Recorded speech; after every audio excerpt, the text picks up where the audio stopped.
tere! Mina olen Kätlin ja meie tänane video räägib artiklitest.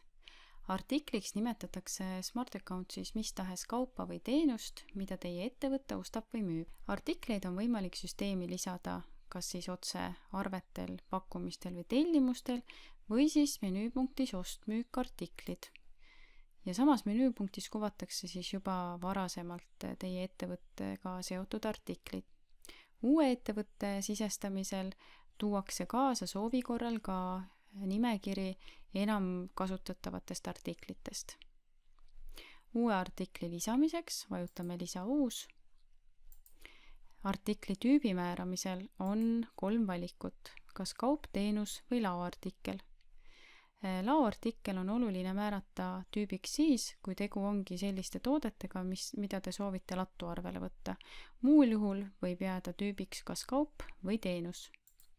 Artikli kood, kirjeldus, ühik, käibemaksumäär, valikud aktiivne müügiartikkel ja aktiivne ostuartikkel tähendavad seda, et kui need valikud on linnutatud, siis on võimalik artiklit vastavalt valida siis kas müügiarvele, ostuarvele või mõlemale.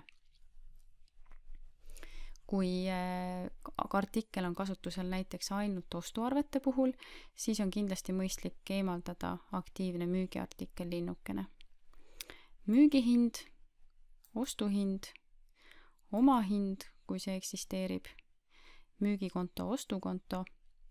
Need valikud tulevad siia vaikimisi kontode alt, seaded ja vaikimisi kontod, et te saate neid muuta ka siin artiklikaardil, aga kui te soovite, et artiklite loomisel oleksid üleüldse teised vaikimisi kontod, siis on mõistlik teha see muudatus kindlasti vaikimisi kontode all ära.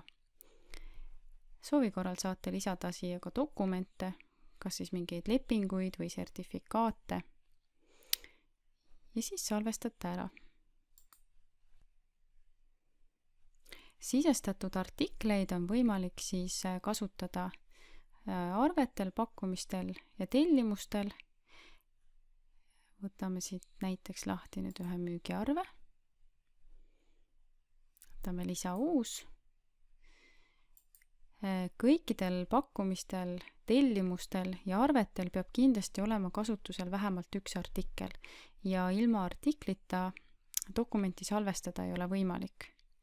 Ja kui te olete juba ühe artikli sisestanud, siis on võimalik seda sama artiklit korduvalt edaspidi ka dokumentidele valida.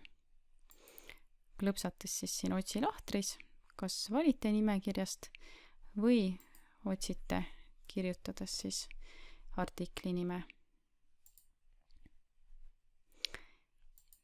Ja otse arvel on võimalik loomulikult ka uusi artikleid lisada, selleks siis lihtsalt klikake lisa uus.